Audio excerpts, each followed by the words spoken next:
And good afternoon. Sorry for the late start for the Manawatū-Rangitikei Constituency of the Horizons Regional Council. We had a bit of a connection issue connecting to Restream, but we have managed to get ourselves in actions there. We're joined by Carl, who is one of the candidates who have decided to put his feet to the hot seat for It's in the Ballot. So if you're in the Horizons Regional Council, you can probably guess where we'll recommend doing it. Now, just one thing to go before we do it with every election. There's one thing stepping every candidate's way, and that is your vote.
And here, live from the Feilding Civic Centre, we will be here with the Manawatū-Rangitikei Constituency of the Horizons Regional Council show. So, Carl, how's your day been going? We'll shake hands because we can do that right here. Very good, thank you, Sam. So it's quite new for me, but hopefully I can get through it without too many errors. Oh, fingers crossed you might be getting jacked home tomorrow morning. As I always sit there and say, we prepare you for jacked home. So would you like to give, before we get to the questions, a 1 minute opening statement of why the Manawatū-Rangitikei constituency voters should give you their vote?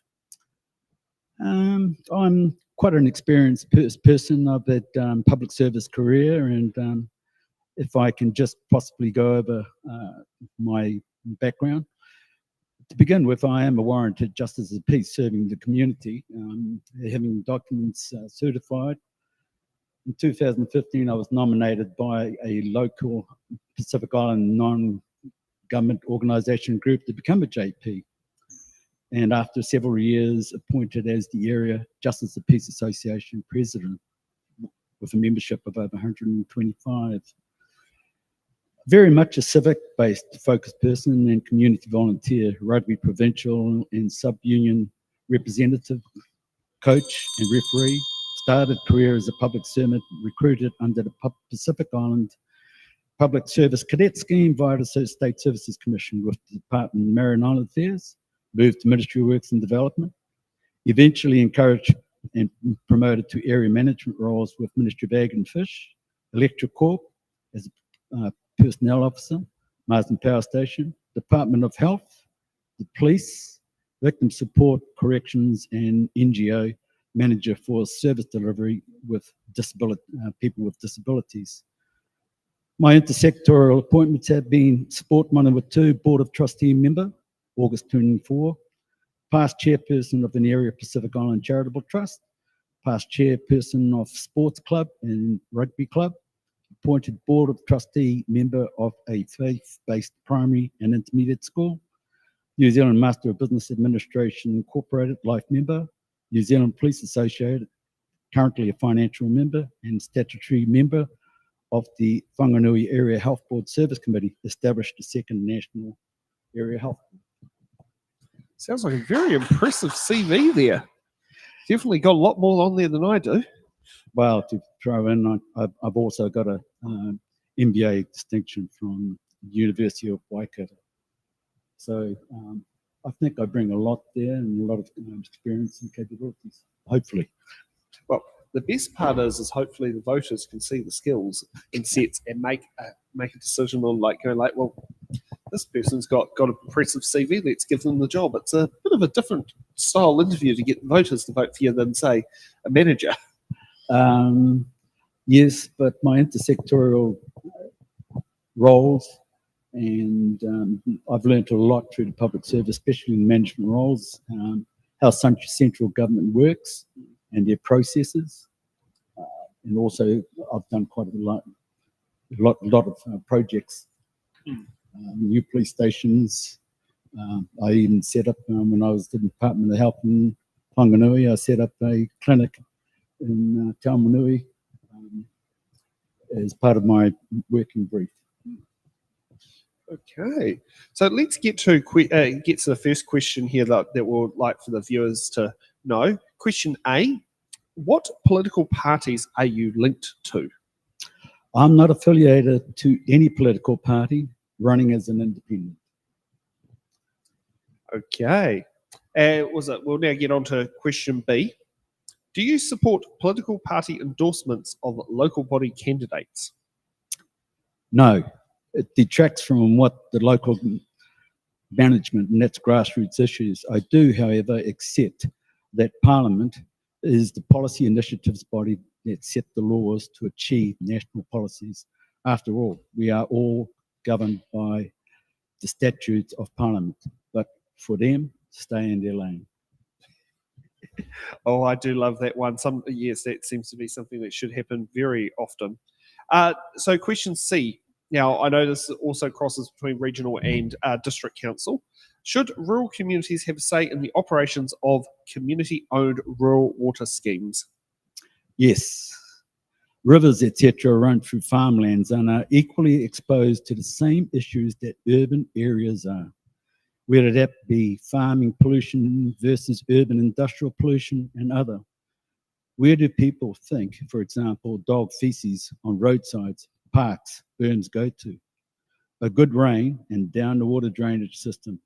Farmers have as much reason to maintain land and river management as that is the platform that their cows, etc., live on. Their income and New Zealand's main source of income. Okay, thank you for that. And I'd love to have the audience give a big round of applause. Thank you for that. Now, this is a very local one to Feilding. What's your policy position around public transport services, particularly around the frequency of the 301 Orbiter bus route and the 311 Palms North to Feilding service on retaining the existing level, increasing it or reducing it? I have travelled on the Orbiter bus route to show my granddaughter the safest bus stops, etc., to use. I support the 301 Orbiter system as it is, as this route at least reduces potential assaults and criminal opportunities for those being dropped off at one location, so that vulnerable teenage and elderly people walking home can be dropped off nearer to their final destination.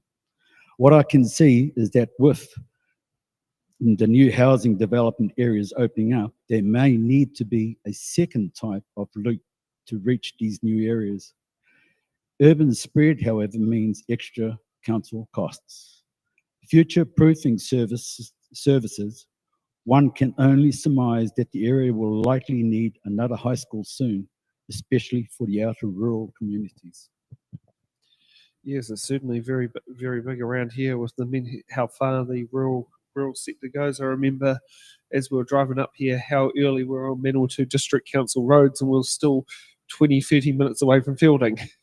Topography of the whole Northern Horizons Regional Council is quite large and very varied. And I think with the small pockets of communities and with the rural area, it is a challenge. And I do know it's not quite in this one, and you won't wasn't not charge of roads, but I do believe Rangitikei District Council area, which we'll be covering in your constituency, is one of the biggest non-state highway roading networks in the country. Yes. Yeah, and a lot of gravel roads. Yes. I lived in Whanganui for 3 years, so know the area quite well. And Okay, let's get to question E. What is your position of the use of 1080 in the Horizons region for pest management? Until something less inhumane in killing off possums is discovered, it is our only go-to for the Horizons Regional Council.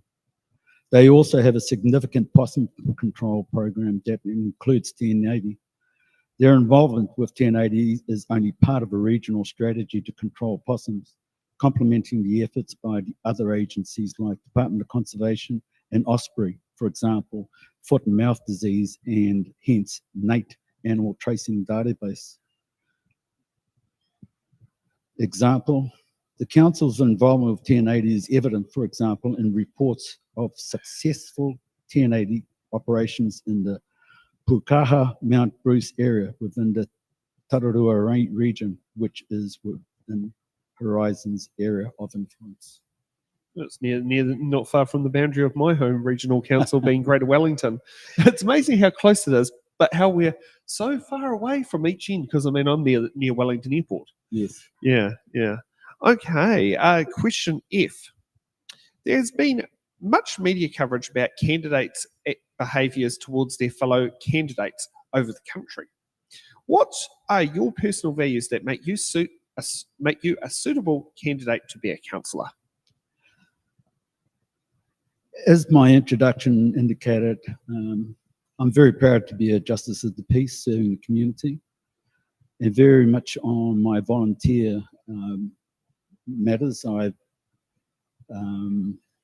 very much a civic worker, as my records will show, and I've done a lot of work with my managerial positions. For example, I know how the central government processes work. I have been on program control groups for the district commander on the police district that I worked in, and established 3 police stations, doing the accommodation brief and all the legal transactions to go with that. And hence one of the reasons why I'm very interested. I know with Wayne Brown, he was actually on one of the project control groups that I was working on as well. And not inspired, but he gave me a little bit of a tickle up with thinking about, I may as well make a run for it myself.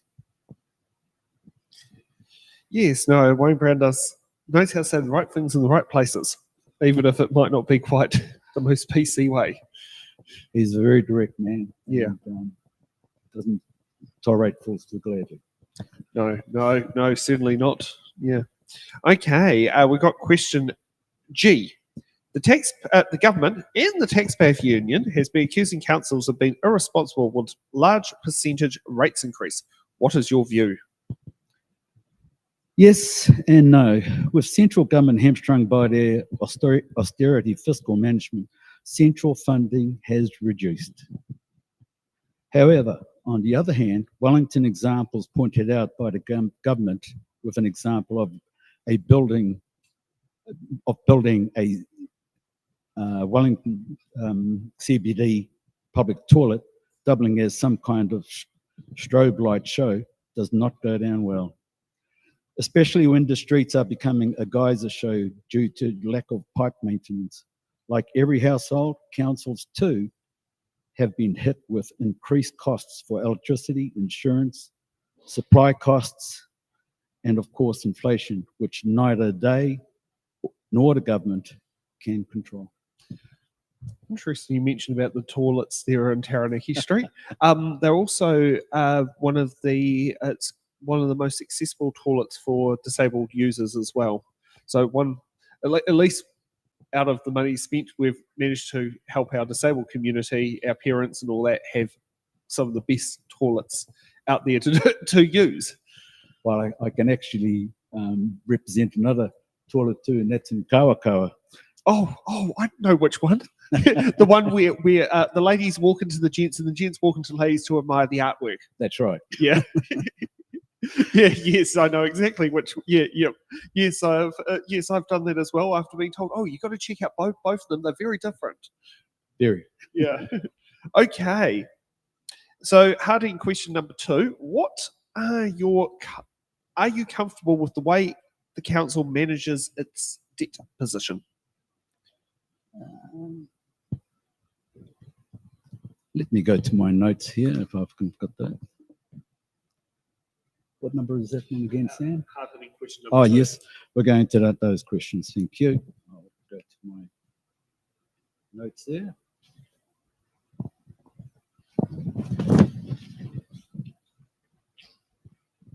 And that is question 2 for that. Yes.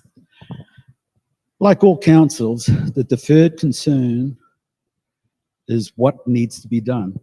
Sometimes influenced by ideology. Ideology can clearly be placed on the table of discussion. But for now, like all families, the what's most important to maintain, a roof over one's heads, plus the basics of life to survive comes first. A home, food, utility services provision, community capability. If the financial tax exemption for depreciation offsets the balance sheet for tax due to assets depreciation, then an idea would be to allocate on an annual basis the depreciation factor towards each asset, for example, maintenance. Well, that sounds like a really good answer. And I realise I haven't asked hard-hitting question number 1. Do you think the regional council is doing enough in terms of environmental management of the city and district council's wastewater treatment and disposal facilities? Since Horizons is the watchdog. Yes, but due to cost of living, so alive in everyone's experience, cost frugalness is a paramount must. For example, wetlands, planting, etc., is less a priority than humans. Once the humans are strong, financially back to normal, these are good projects as an example to do. And hard-hitting question number 3. This is one that I think all voters should be aware of where their candidate stands. What is your position on retaining the Tapue o Matangi Māori ward? I hope I've said that correct, for the Manawatū District Council, and for the Raki Māori constituency for the Horizons Regional Council, and why do you hold that position? Yes, absolutely support these roles. Māori, as tangata whenua, First Nation people, must be engaged, if nothing else, out of respect for the historical freedom of First Nation people. But to dispel the negative narrative around under ranging opinion, they should not take the lead, mana whenua, in the democratic process. Council's job is to make decisions after gathering all the facts and viewpoints within the region. Thank you for that. Now, any other questions like you'd love to use to button your answers on? Because I see you've got a bit of highlights on your sheet. Let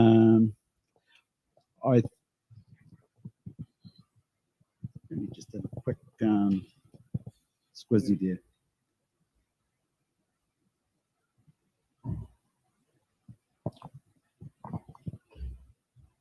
I think you've put me under enough pressure there, Sam, so I'd be more than happy to pass the baton on to somebody else. Oh, okay. Okay, not a problem.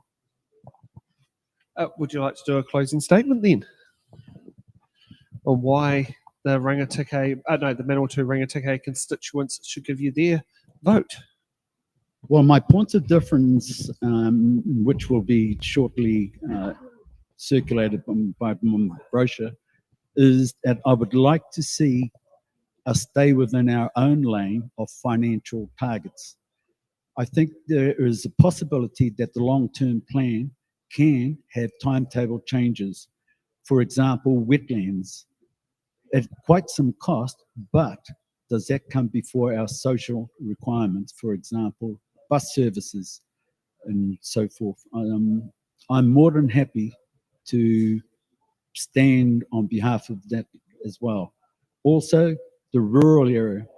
Farmers are very, how can I put it, time poor, because they must work on their farms all day, have very little access to service centres, but they will go to their farmers, Federation of Farmers meetings. I would personally attend those meetings and on a rotational basis, and be quite happy to take any calls and present their concerns. And that is, for me, the issues that I will be putting forward as the framework for my campaign. Thank you for that there, Carl. Great seeing there. Now we've got Gordon, another candidate who's been in the audience watching how to go and put a try on the camera. So thank you for coming and supporting our format. Feel free to share your footage around to the world, and fingers crossed your voters be able to have it somehow ended up on their inbox somewhere. As my young son says, it is what it is, Dad. Take the result for what it is. Yeah. But thank you very much. No problem. Yeah.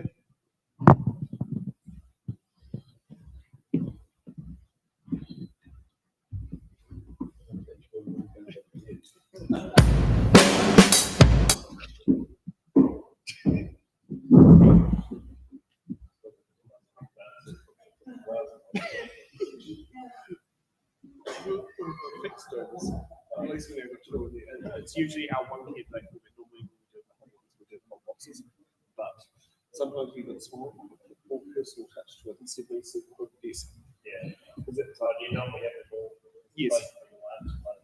Yes. Yeah. But yeah. But sometimes we got the smaller ones. We have more one-on-one. Linda set up for it, yes sir. So we're ready to go for round 2. You're going to tell Stacey.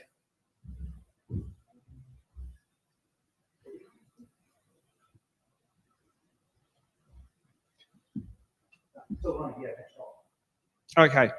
Oh, well, this is what happens when you don't put a brake on your audio gear, but we've got Gordon here who's putting his feet to the It's in the Ballot fire. Thank you for also making the effort to come all the way here to Feilding.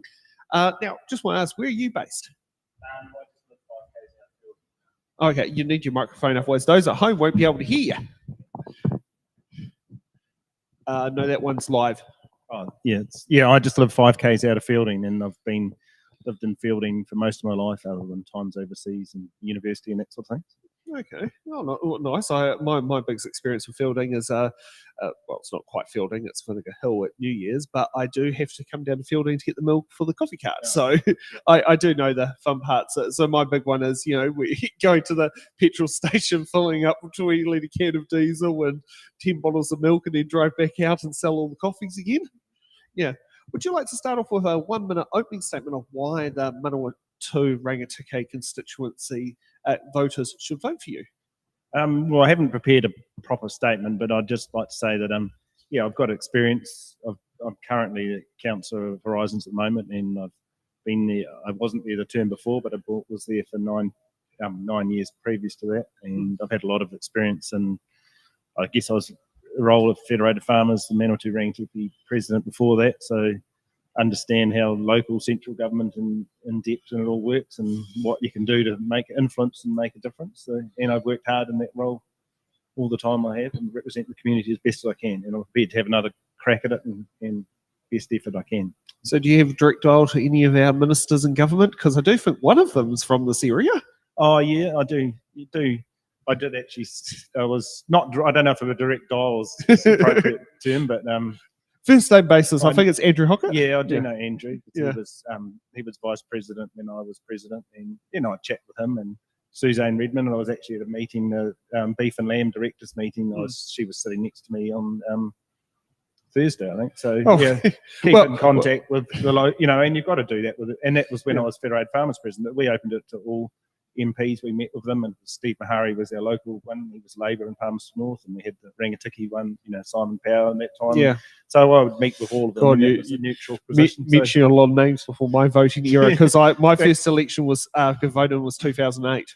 So yeah, those names they sound like Helen Clark old names. Ones, yeah. But I mean, it was like, and Ian McKelvey was the MP, local MP before Suze Redmayne. Yeah. And meet with him. Whenever there's an issue or ever, just regularly you'd catch up with them anyway. So I do my best to try and represent the community, and if you can meet with the central government politicians. But in this question, it's probably your next question, I'm not a member of any political party and never have been. But Oh, you're like me. I like to be independent, and that probably follows on to your next question, that I've always stood as independent, and in that regard, I can represent whatever flavour of government at central government. I'm trying to represent regional government, local government, and trying to do the best whatever flavour is in power in Wellington. Yes. So, Yeah. and sometimes I'll agree with what the government at the time, and sometimes I'll disagree, and it's not, Sometimes you need that to happen. Yeah, because there's I do get a little disappointed when it's party politics coming from Wellington, and we do have that a bit around the regional council table at the moment. One is the Green Party policy sort of gets pushed a bit in some ways. Is that regarding the capital connection? Well, it was also the way they were trying to do the rates, the long-term plan. It was restructuring the rate and putting more emphasis on the general rate, which and that was sort of a bit like the wealth tax from the Green Party. Because the general rate that's the fixed component of the rates bill. That's a bit and if you've got a large property or business, obviously you're paying a lot more general rate. Yes. And before it had a lot more targeted on whatever the services you use, and they tried to change the whole rate. Yeah, like user pays. If you're in Levin, you probably had a proportion to go to the capital connection, which is no point someone in Taihape having the portion to go to the capital connection because they're not. So I'd much rather prefer open and transparent. If you've got more use of that service, if you can charge them more rather than transfer more into the general rate, which really is just people will say, oh, that's, but the problem with that is just because you've got a larger, say, a business or a farm, you've got more value in that land that's taxed by the local government, by council, but do you get more service for that? That's what it should relate to. And also, do you have the means to actually pay it? Because, you can sit there and have, like Auntie Susie lives in Newtown in Wellington, and her property's rated at $500,000, but she's on the pension. She doesn't have the means to pay, like if that was like 1 to 2% tax, if it was based on the percentage value, not the way that rates are calculated. That could suck up half her pension. Yeah, and that's why the whole argument why I didn't support that change, because I thought it was unfair to put a whole lot on. And like you said, someone might have worked all their life, retired, and just because they live in a larger house, why do they get taxed a whole lot more than a person? Or the lucky people who bought, say, this is going to really talk it. Great Auntie Ruby, her and her husband bought a place in Mount Roskill when it was a farming community for £500. When the property was sold, it sold for $500,000, and there was about a 60-year difference between the two. But that would be an example of, and that $500,000 paid for her restaurant care. Yeah, and I do think we need reform of funding for local government, because I think rates is an over-reliance on the way, and I support a share of GST or something like that. That would be much fairer way. And I know, actually going back to my Federated Farmers, that's going back a while, when they put the GST up to 15%. I think Federated Farmers did some work and said if the government just kept the 14 and the 1% of that increase went to local government, it would have been about $2 billion a year, and that would have funded a huge amount of. So, but nowadays that would be a lot more than $2 billion a year. So that would be and I've seen it in the States, because I lived in the States for 2 years. You have a state sales tax, and that's admittedly it's added on the end of your purchase. It should be, but if we had to supplement a mechanism to share GST around to local government, to be far fairer way than relying on rates as the sole main. So when do we lobby the Minister of Revenue to do that? Because the funny part is the IRD computer system actually could very simply implement that program by making tweaks to it, because they went for that $1 billion upgrade. The new system very easily could put that into place without having to have like computer technicians writing code that sits there, reaches between here and Palmerston North before it goes live. Yeah, it could be. It's just the problem really lies in central government, because it's like, and I suppose that's politicians, they like to collect all the money they can and then like to hand it out how they choose, rather than saying, well, the local people have generated a lot of that wealth and they should actually have a share of it. And you have let's say, for sakes of math, say you have in a year you have $1 billion worth of tax receipts in the Manawatū district council boundaries. Well, a portion of that tax receipts goes to the council instead of going straight to the general government slush fund.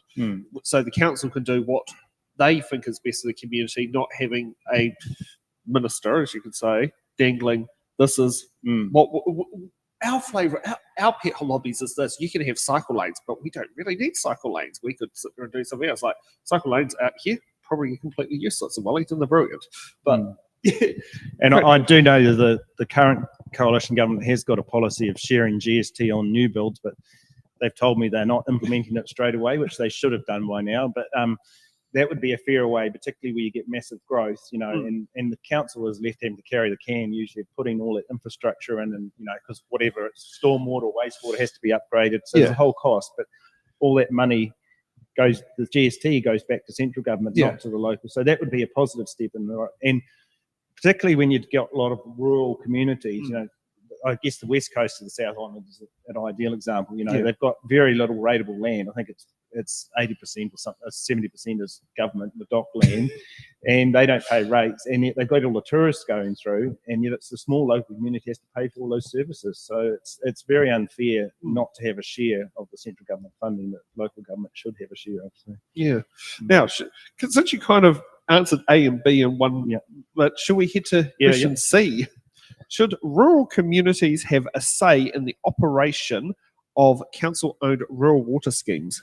Yes, they definitely should. And there are examples of, you might be aware of the Kiwitea rural water scheme, and that's actually run by the local community, and it's run very well for many years, and it's not council run. Some of them are council run, but there's examples where they work very well without being council run, and sometimes you would say that's better than actually. But either way, it needs to have the local community input. And the strength of the Kiwitea one is that it was all done back in the day with just a sort of handshake and to put the pipes through, you know, the farmer's land and all the rest. But they are facing a lot of compliance costs.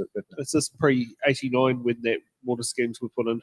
Oh, they've been in there a long time. And they were done, you know, just mainly as a stop drinking, and now they've got people that have to upgrade a lot of cost to the drinking water standards, that's at a lot of cost for some of the rural schemes. But they have got a way. I think it's working through now better with the mechanism. But they definitely should have a say in the local. And to be fair, the Manawatū District Council and generally the Rangitikei are making good progress in working on those schemes. But there's a Hunterville one that's needs some upgrade systems. Actually, I know the water pressure in Hunterville's pretty garbage in my opinion, compared to used to using having 1,000 psi coming out the tap, and having 200 is like dribbling out in comparison.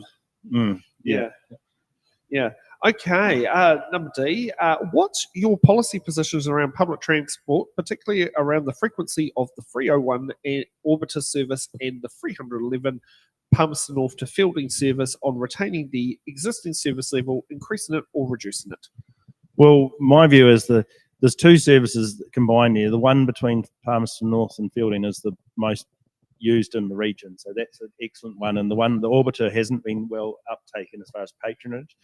But saying that, and that's a bit like saying, you know, generally they're doing well. One's doing exceptionally well, and one's doing needs more. Cross over each other. Yeah, they do. Yeah, so they've got.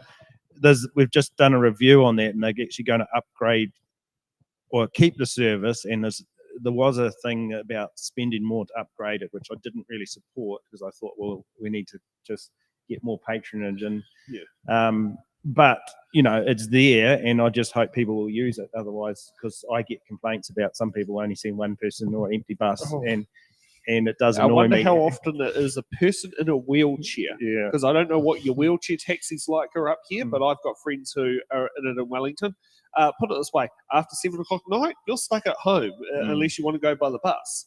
So, but you know, so maybe that's one bonus, is it get those. Yeah, well, do make sure people use it. Otherwise, you know, it's the same old saying: if use it or lose it. Because if it doesn't get used, you can't, you know, because there is a cost to having a near empty bus running around. Yes, you know, exactly. It's climate change or whatever, using up diesel, or even if it's electric bus, it's still going to be burning up. You've got electric ones up here yet? Palmerston North has got that was the first city in the country to have a full electric fleet. So we voted. So we've bet. Oh yeah, actually you are right, because that's actually bet Wellington. I do know the number 2 in Wellington, I think, is now 100% electric, but it wasn't when the 2018 changes come through. If those remember the bus disaster, I think they went around the whole country of how not to do it. No, Yeah. the Palmerston North one, it was an extra cost, and an extra frequency and fully electric. The electric component wasn't significant. It was a bit more cost than the diesel only, but in my view, it's probably better to have electric and more frequent, but we do need to make sure that people use them. There are sometimes I get complaints, particularly on a Sunday evening, there's no one in the bus, which is understandable. Maybe they need to adjust the timetable and some of the routes they have changed and there have been some complaints. But possibly work to see what you can do to amalgamate them better, or you find a way that you can get a shift card that can, okay, it's one bus, it might not be quite there, but it's one bus out on the road doing different bits, so it's got the full lineups. Yeah. But there is obviously, the fares are still quite low, when people compare, there is talk that they have increased them, but they're still low compared to what other means would cost you. I don't know what the capital is from Wellington to Palmerston North, but the capital to live in was was it $22 or $27? I remember it was one time I had to pick up Dad's truck and I went, screw it, I'll jump on the train. And it was like, whoa, because I wasn't used to it. But if I drove up in a petrol car, I would have probably spent just as much driving with petrol and then leaving it there and then driving the diesel back to Wellington. Yeah. And the capital was much nicer to ride on. Mm-hmm. Yeah. Question E. What's your position on the use of 1080 in the Horizons region for pest management? Well, it's one of the tools that we use. And generally, on most of the farmland, it's not generally used at the moment. We use border facum or other like phosphorus or other tools that aren't quite as long lasting in the environment. But at the moment, 1080 is an effective tool, and particularly on rugged sort of hill country where it's it's just not cost effective to get people in there to do ground baiting or other things. So. And it has been used in the past going back to Animal Health Day to get those possum numbers down. So I think it needs to be used at the present thing, unless there's an alternative comes up that can, but it needs to be carefully managed. And in my regard, it is, like people can't have their dogs in there for 6 months because they could eat a poisoned possum carcass. So those are sort of things and the public health awareness. But generally it should be used on the more rugged country, and being used carefully. They do, and it's the technology develops way more. I think it's only like half a kilo per hectare they spread by helicopter, and the bait is coloured, and that they can. There's a big debate about some people want actually a deer attractant in it, and some want a repellent in it because deer is actually becoming an increasing pest in the region. And that relates to one of your other questions about wetlands. I'm probably jumping the queue there. That's all right. We'd love to know about wetlands. But wetlands, there's a lot been fenced around the region for sheep and cattle out, and now we're finding the deer jumping the fence and living in the wetlands. So that's another problem we have to face when we review the pest plan is, and it's a bit unfair to say to the landowner now, oh, by the way, now you've got to spend enough and put a deer fence up there because the deer numbers are just exploding in the region. So it's becoming a big pest. So how tall does a deer fence need to be? Well, it's normally about 2 meters. So you can top up existing fence, but there is a cost. Exactly. And then it's also maintaining it because if the branch comes down, So. It's more likely to topple over. Yeah. Okay. Question F. There has been much media coverage about candidates' behaviours towards their fellow candidates over the country. I don't feel there's something that's so bad up this way. What's your personal values that will make you a suitable candidate to be a councillor? Well, generally, I try and work with everyone, and even if I disagree with them, and I'll still put my point across. But I work hard as a councillor, and I do my best for the region and for the districts, and the people I represent. So I don't get. If people have got different personal views or different political views, I'll try and work the best I can for the situation. And I try and play the game, not the ball sort of person. You want an outcome from it. You don't want to be a grandstander. We need more people like we need less people grandstanding and more people who's trying to deliver outcomes. Say, look, this is what I have achieved. Look at what I've set and tried to stop. Okay, question G. The Government and Taxpayers Union have been accusing councils of being irresponsible with large percentage rates increase. What's your view? Yes, I would agree that rates increases have been too high, and over not just this year, last year, because I've often voted against the big rises, and generally I look at my own rates bill, it's sort of doubled in 10 years, and that's what the effective, and actually now when they're going 2 or 3 times, the compounding effect, it's not doubling every 10 years, it's bringing it to about 6 years when you're going like, and so it is just too high. And there's a lot of reasons for that, but I vote against some of the big spending, and it can be tough. I voted in when we put out our annual plan, the rates increase was nearly 12%. I actually voted against putting it out, which is quite controversial, not actually supporting the council document. But then when we did get it down a bit, but everyone wants to chuck in their pet project. But I always say, well, that's fair, but it's what else are you going to, I don't know, if you're going to put something in, what are you going to take out? And they don't often come up with it. So you have to take a bit of a firm line and say, well, actually stick to core business and reduce some excessive spending. And this term of council, I think they spent too much chasing what the previous government was doing rather than getting on and saying, well, actually, just stop this work. We don't need to carry on with all that extra spending because the government's going to change it. Let's just reduce the spending now while we wait for the new changes. And that's been a lot of waste in my view. I think we could have just pushed the pause button earlier, and we finally are doing that. But it's been a lot of expenditure and a lot of angst just sort of going back and forth. Yeah, and potentially it could head back in the other direction in 18 months' time. I think there's a good argument to be more cost effective to the ratepayer rather than be the first sort of one chasing all that just to sort of follow along and not be not doing nothing, because if you get direction from central government you have to be following that direction, but you don't necessarily have to be the first ones throwing millions at it to find out what to do, and that rely on someone else who's sit there and spend the money. Maybe my own council, Wellington City. Yeah.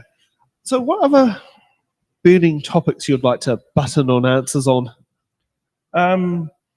Well, I see you've got rates caps and other things. The rates caps, I think I support the concept of trying to restrain the rates increases, but there needs some caveats with that, because I'd like to have if we had a share of the revenue that the government gets, like a share of GST, that would be fair. To put rates up. And then you don't need the rates as high. And also the unfunded mandate, which they say is when the government says, oh, we've got this new legislation, it's a great idea, who's going to implement it? Oh, local or regional councils will do it, but the check, or it's not a check anymore, but the money doesn't arrive in the mail to pay for it, so that's the unfunded mandate. That if there was a legislation that said there's a rate cap, but any new cost we come from central government, it's going to be fully funded by central government at the local level, then it could work, but it's got to be in mindful. There are some councils that have underspent on infrastructure. I suppose you're from Wellington there, that's a prime example. We've seen a lot of that, and where I grew up with the Kapiti Coast, they went for a big belt of spending money upgrading infrastructure after I left when they introduced water meters,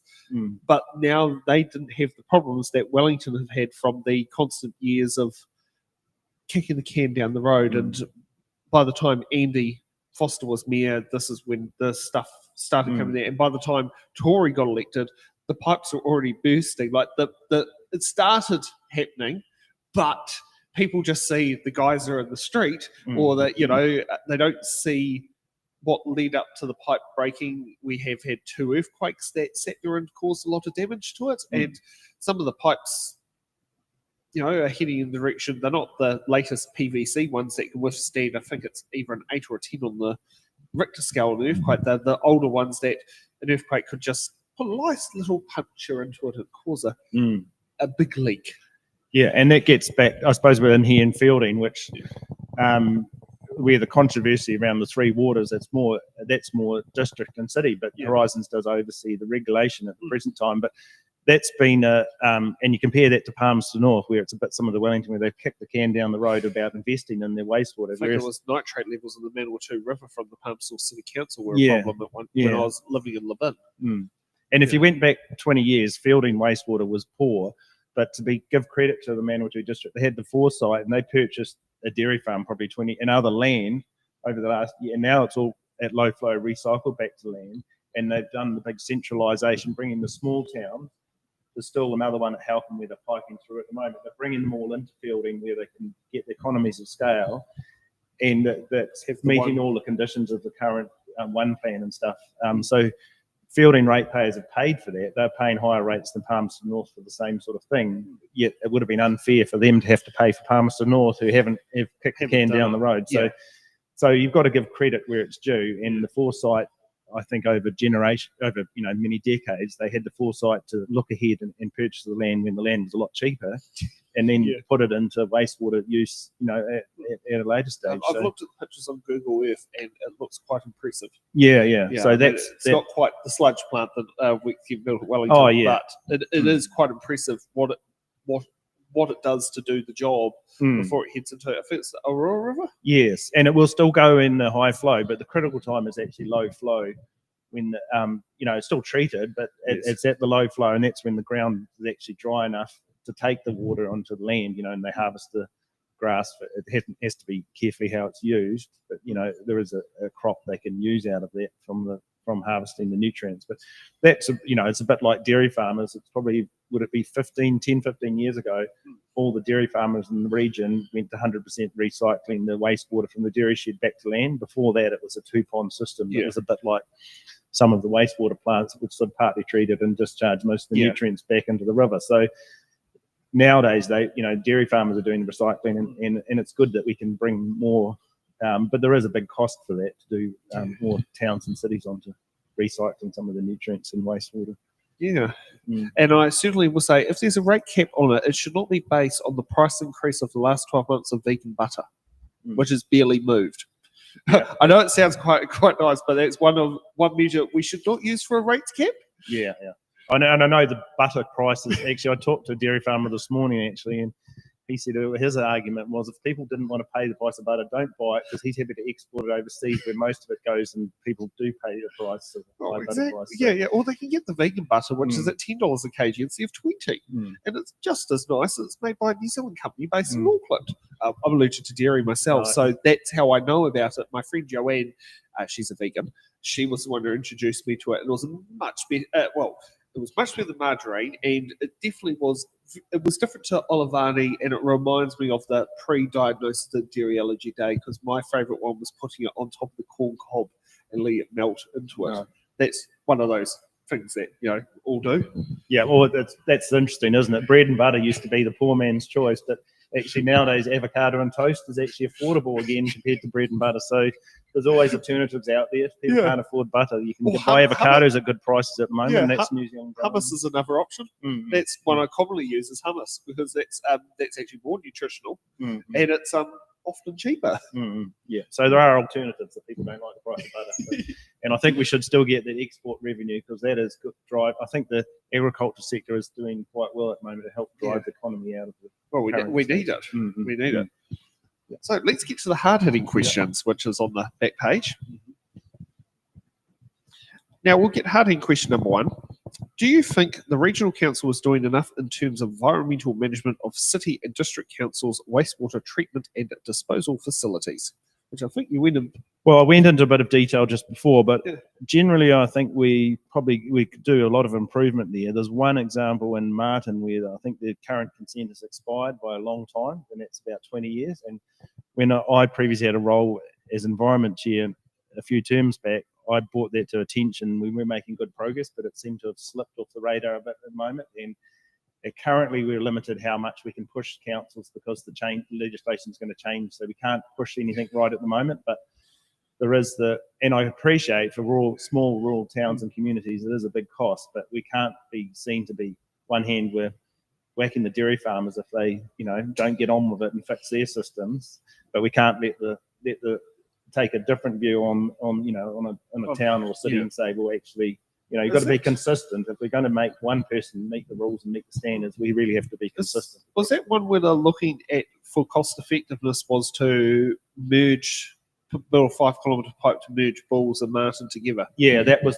one of the last proposals. But my disappointment is that they've sort of bought those proposals, and each time, and then the council changes, and then they just do another proposal and not actually getting on with it. So no one's actually had the guts to go, okay, let's lock it into the long-term plan and sit there and do it. And I can say, I mean, I'm not so much in this area, but I can say the digging up at Taranaki Street in Wellington, which is now where those nice fancy toilets are, but the work that went underneath it was a 2-year project, and it was Andy Foster's long-term plan as mayor that led that charge.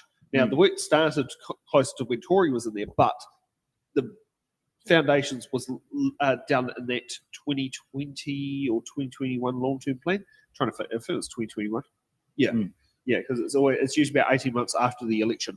Yeah. So there's a lot more can be done, but to be credit, like I was saying about Manawatū, like they going back about 15 years ago, they applied for a central government funding and got 3.2 million out of the Manawatū River Corridor to help upgrade and centralise the wastewater, whereas Palmerston North didn't think it had a problem and didn't apply and didn't get any money. You know, they just put like kicking the can down the road effectively, and now they've got a massive cost and they've got had many challenges with the Environment Court over it as well. Yeah, there has been some challenges, but it's all got to be determined because the government is talking about a sort of setting a new standard, so that how that's going to work is unknown at this stage. So that will have to determine what regional council's role will be in that, and whether it's done from central government. Yeah. Hard-hitting question number 2: are you comfortable with the way the council manages its debt position? No, to my view, we've got two. It's the last probably term of council, and this term we've been spending too much money. And I go back to it's 2 terms, a long-term plan. By this stage, we would have had our debt, if we stuck on that trajectory, down to 0, because we had about 40 million, and a lot of that was to do with upgrading the flood protection around the region, particularly after 04, and a lot of that debt was being paid down, and now we've got into another increasing debt position by, my view, just a bit of wasteful and excessive spending. So, I mean, as a debt, we're not, as a regional council, we're not nearly as bad as some of the other. But saying that, most of our assets are tied up in stock banks, which aren't a saleable asset. You can't. It's not like a town hall like this or a park or something you could potentially sell off if you got into debt. I was going to say a train, but I'm not sure who. I do know there is the Greater Wellington Regional Council, Horizons Regional Council combined plan for the replacement of the capital. Yeah. Now, will you be owning 50% of those trains? No, I don't. Or is that all going to be owned by? I think it's going to be owned by Wellington Region. Oh, okay. Yeah. So that's still to be final through. I think. So, fingers crossed. As a Wellingtonian, I'd love to see it go through, because I remember being in Levin, never caught the capital because it left it too early in the morning. Coming back was fine. It was just going there. Yeah. And now, hard-hitting question number 3. What is your position on retaining the Ngā Tāpue o Matangi Māori Ward for the Manawatū District Council and the Raki Māori Constituency for the Horizons Regional Council, and why do you hold that position? Well, obviously I was on the record. I didn't vote for bringing those wards in the first place, and that's nothing, against.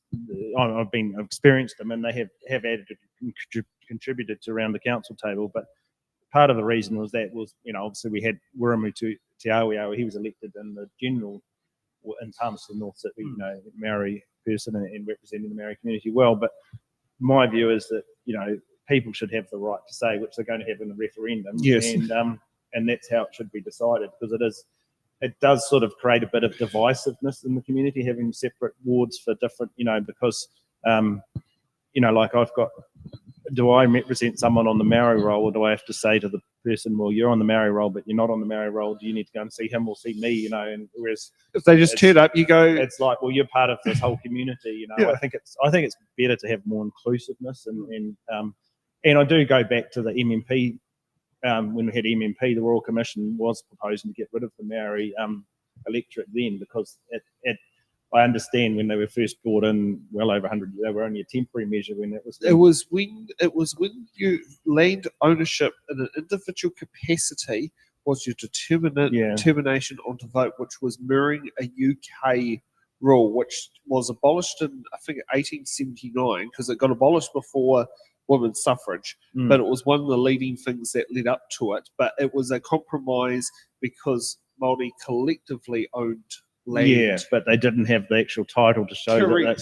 So that was a temporary measure, supposed to be for 5 years, and then we've obviously extended it. But then I could understand under the first past the post system, and it would have been hard for Maori to be represented individually, but under the MMP, if you can't get 5% of the vote, and you're representing Maori, well, then that's a question, isn't it? It took till 1949 till we got our first female Māori MP, and it was from a Māori electorate, which was Idiaka Ratana, who is would have been the MP for this area at the time. Yes, even there, a lot of people out there still think of the second one being Feta Turkani Sullivan because, well, I think they had TV by the time Feta got into Parliament. But I do support the referendum because people should have the right to decide that, it's a bit like a constitution. I know you don't have a proper constitution in this country, but that's something that all the people should make the decision on that, and that's what. And I'll support the outcome, whatever way it goes. Well, you've got no choice. Yeah, exactly. Got choice, as long as it's binding, That's what it should be. You've got So to work with what's going. Yeah. Well, thank you for coming and meeting you. Yeah. Very interesting conversations. Okay. Thank you. I think we could be here talking for hours in a different capacity. So for those watching at home, we'll be back at 4 p.m. for the Feilding General Ward of the Manawatū District Council, and you can see who's happy to put their feet to the fire. Okay. Thank you very much.